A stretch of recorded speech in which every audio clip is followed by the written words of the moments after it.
Hello दोस्तों, नमस्कार। स्वागत है आपका एक और बागवानी से संबंधित हॉर्टिकल्चर चीकू की उन्नत खेती। आज का हमारा विषय है चीकू की खेती कब और कैसे करना चाहिए। तो क्यों ना हमारे किसान भाई भी चीकू की खेती करके एक अच्छा मुनाफा निकाल सकते हैं। कम लागत वाली यह बागवानी है और काफ़ी दिनों से किसान भाइयों के कमेंट्स आ रहे थे कि चीकू की जो हॉर्टिकल्चर है इसके बारे में डिटेल से जानकारी साझा कीजिए। चीकू को अलग अलग नामों से दोस्तों जाना जाता है। चीकू की खेती स्पोटा फार्मिंग और नेसिव बेरी फार्मिंग के नाम से भी जाना जाता है। तो नाम अलग अलग ज़रूर हैं, अलग अलग भाषाओं के हिसाब से नामों को अलग अलग नामों से जाना जाता है चीज़ों को। तो आज की इस वीडियो के माध्यम से दोस्तों आपको बतलाने वाले हैं चीकू की उन्नत सफल वैज्ञानिक खेती की A to Z संपूर्ण जानकारी। तो चलिए दोस्तों शुरू करते हैं और इस वीडियो के माध्यम से वैरायटी हो, फर्टिगेशन हो, इरिगेशन के साथ साथ संपूर्ण जानकारी साझा करने वाले हैं एकदम सामान्य भाषा पर। टाइमिंग के ऊपर अगर बात करें तो हर एक फसल के लिए टाइमिंग बेहद ज़्यादा ज़रूरी है। यदि आप स्पोटा फार्मिंग खेती कर रहे हैं तो इसका प्लांटेशन का एग्जैक्ट और सही टाइमिंग है पौधरोपण का, वो है जून से जुलाई अगस्त महीने पर यदि पौधरोपण करेंगे तो बहुत ही अच्छे तरीके से फसल बढ़वार लेने वाली है। बाकी आप गर्मियों के लिए जनवरी फरवरी मार्च के मंथ पर भी आप पौधरोपण कर सकते हैं।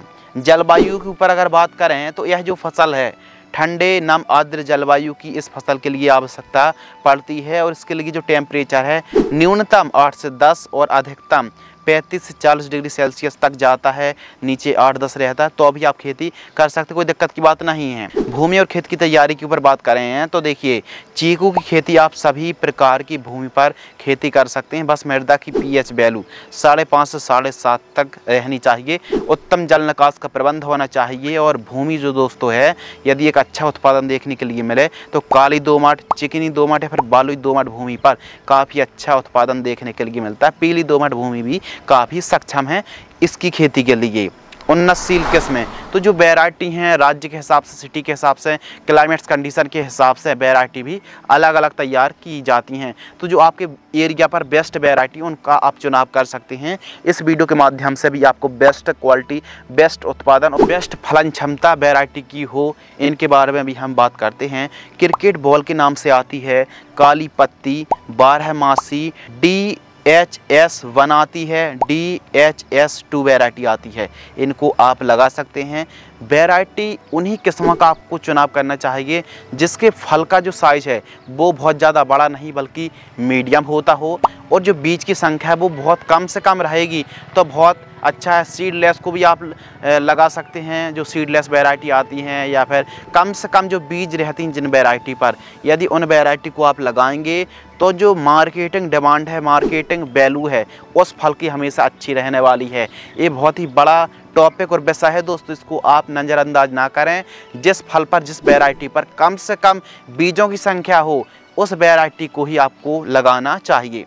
बेसल डोज के ऊपर दोस्तों बात करते हैं।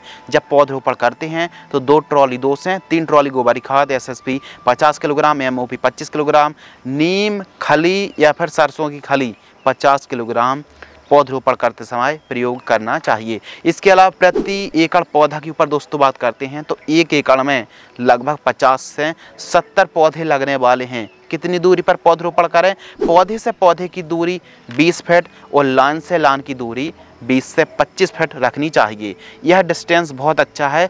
इस हिसाब से यदि आप खेती करेंगे तो 1 एकड़ में दोस्तों लगभग आपको 50-60 पौधे लगने वाले हैं। अनुकूल राज्यों के ऊपर दोस्तों बात करते हैं तो इसको आप आंध्र प्रदेश, उड़ीसा, बिहार, कर्नाटक, महाराष्ट्र, गुजरात, मध्य प्रदेश, उत्तर प्रदेश, हरियाणा पर आप इसको लगा सकते, इसकी खेती कर सकते हैं। गुजरात, मध्य प्रदेश, उत्तर प्रदेश, हरियाणा पर और भी अन्य स्टेटों पर आप चीकू की खेती कर सकते हैं, कोई समस्या नहीं आएगी। इरिगेशन के ऊपर दोस्तों बात करते हैं तो इरिगेशन के लिए आप 20 mm ड्रिप लगा सकते हैं। और देखिए स्टार्टिंग पर थोड़ा सा केयर की, ज़्यादा देखभाल की आवश्यकता पड़ती है। जब फसल बड़ी हो जाती है तो उतनी ज़्यादा अधिक सिंचाई की आवश्यकता नहीं पड़ती है। कम सिंचाई पर भी आप चीकू की खेती कर सकते हैं। लेकिन पौधरोपण आप प्लांटेशन कर रहे हैं तो ड्रिप से 2 से 4 दिनों के अंतराल पर सिंचाई करें। फ्लैट इरिगेशन से 8 से 10 दिनों के अंतराल पर सिंचाई आपको करना चाहिए। तो इस हिसाब से आपको एरीगेशन करना चाहिए। एरीगेशन स्टार्टिंग के दिनों पर बहुत ज़्यादा ज़रूरत होती है सिंचाई की। प्लांटेशन के ऊपर दोस्तों बात करते हैं पौधरोपण। तो सबसे पहले 1 बाई 1 का गड्ढा खोद लेना है। उसके बाद कुछ इस प्रकार पौधा आपको रोपण कर देना है। एक एक पौधे की पौधरोपण आप करें और उसके बाद सिंचाई कर दीजिए। इन खादों का 1 एकड़ में प्रयोग करके सिंचाई करिए, एक एक पौधे की पौधरोपण करिए। पौधा एकदम कमज़ोर ना हो तो बांस के छोटे छोटे टुकड़े गड़ाकर पौधे को बांध दीजिए। प्रॉपर सिंचाई करिए, देखभाल करते रहिए। तो इसके बाद बात करते हैं खरपतवार के नियंत्रण। प्रॉपर क्रॉप ड्रेसिंग करें, मिट्टी को चढ़ाएं, साफ सफाई बनाए रखें।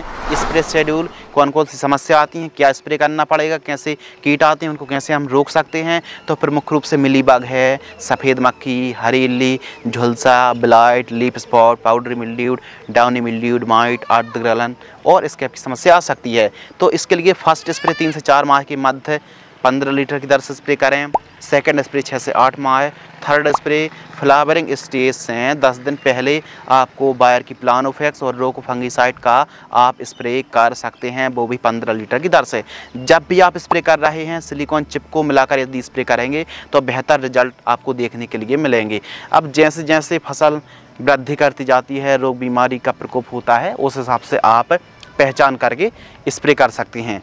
अब कीटों से याद हमको आया कि कीट पहचान करने में थोड़ा सा आइडेंटिफाई करने में समस्या आ रही है। अब यह कीट है, इसकी क्या रोकथाम है, तो इसके लिए हमने एक डेडिकेटेड वीडियो बनाई, कीटों का विज्ञान। उस वीडियो को आप वॉच करें और उस वीडियो को समझें, कीटों को कैसे हम कीटों की पहचान करते हैं, कितनी लाइफ साइकिल होती कीट की। वीडियो लिंक डिस्क्रिप्शन में मिल जाएगी, उस वीडियो को वॉच कर सकते हैं। तो इस हिसाब से दोस्तों आपको स्प्रे शेड्यूल चलाना चाहिए। कीटों का जैसे जैसे प्रकोप होता है उस हिसाब से यदि आप स्प्रे शेड्यूल चलाएंगे तो बेहतर तरीके से स्टार्टिंग पर इमिडाक्लोप्रिड है, थाइमेथॉक्सोम है, प्रोफेनोफॉस है, साइपरमेथ्रिन है, इमिडाक्लोप्रिड, इनका स्प्रे कर सकते हैं। एमामेक्टिन बेंजोएट है, नीम ऑयल, फिश ऑयल का, इनका स्प्रे कर सकते हैं। स्टिकी ट्रैप आप लगा सकते हैं। तो आवश्यकता अनुसार स्प्रे शेड्यूल चलाना चाहिए। अब दोस्तों बात करते हैं खाद का शेड्यूल, फर्टिगेशन शेड्यूल। यदि आप फर्टिगेशन शेड्यूल चुस्त रखेंगे, एकदम बढ़िया रखेंगे, प्रॉपर न्यूट्रिएंट की पूर्ति करेंगे और प्रॉपर न्यूट्रिएंट की आप न्यूट्रिशन यदि अच्छे से देंगे पौधे पर, तो जो उत्पादन है, जो पैदावार है, वो बहुत अच्छी होने वाली है। तो जो खाद का शेड्यूल है, फर्स्ट खाद 60 से 70 दिन के आसपास की फसल होती है तो यूरिया उर्वरक खाद 20 किलोग्राम और इसके साथ माइक्रो न्यूट्रिएंट फर्टिलाइजर्स 5 किलोग्राम प्रति एकड़ जड़ों के पास देकर सिंचाई करनी चाहिए। सेकंड खाद दोस्तों लगभग 3 से 4 माह के आसपास की फसल हो जाती है तो इफको कंपनी की सागरी के दानेदार सीवीड और यूरिया 35 किलोग्राम, इन दोनों को मिक्स करके प्रति एकड़ की दर से प्रयोग करना चाहिए। थर्ड खाद फ्रूटिंग स्टेज के समय आप प्रयोग कर सकते हैं, यूरिया, माइक्रोन्यूट्रिएंट, मैग्नीशियम सल्फेट। इनका जो कि डोज देख रहा है जानकारी प्रति एकड़ की दर शेयर कर रहा है। 1 एकड़ में 43,560 स्क्वायर फीट होते हैं। तो एक अच्छी फलन क्वालिटी बढ़ाने के लिए अच्छे से फ्रूटिंग सेट हों तो इसके लिए बहुत ज़्यादा ज़रूरी है कि फ्रूटिंग स्टेज से 15 से 20 दिन पहले कैल्शियम नाइट्रेट, बोरॉन का और चिलेटेड माइक्रोन्यूट्रिएंट जो आती है, इनका यदि आप स्प्रे करेंगे तो बहुत ही अच्छा रिजल्ट देखने के लिए मिलने वाला। तो जो भी आप फर्टिगेशन शेड्यूल चला रहे हैं दोस्तों, आवश्यकता अनुसार पोषक तत्वों की पूर्ति करें। स्टार्टिंग पर पौधे के पास 5 किलोग्राम गोबर की खाद या फिर वर्मी कंपोस्ट 5 किलोग्राम प्रति पौधा जड़ों के पास देकर सिंचाई कर सकते हैं। जीव अमृत का प्रयोग कर सकते हैं, बेस्ट डिकम्पोजर का प्रयोग कर सकते हैं ऑर्गेनिक पर। तो इन खादों को गन्ने का गुड़ प्रयोग कर सकते हैं, ट्राइकोडर्मा है, तो इनका यदि आप प्रयोग करेंगे सस्ते पर तो बहुत ही अच्छा रिजल्ट देखने के लिए मिलेगा। बीच बीच में humic acid, chelated micronutrient, ferrous sulphate, magnesium sulphate 05234 का आवश्यकता अनुसार प्रयोग कर सकते हैं। बोरॉन का प्रयोग करने से कतराएं नहीं, बोरॉन का प्रयोग करेंगे तो फलों की क्वालिटी चमक बढ़ने वाली है, तो ध्यान रखिए। लाइफ साइकिल के ऊपर दोस्तों बात करते हैं तो 3 से 4 साल का पौधा फ्लावरिंग फ्रूटिंग यानी पौधा फल देना शुरू कर देता है, हार्वेस्टिंग के लिए तैयार हो जाती है फसल।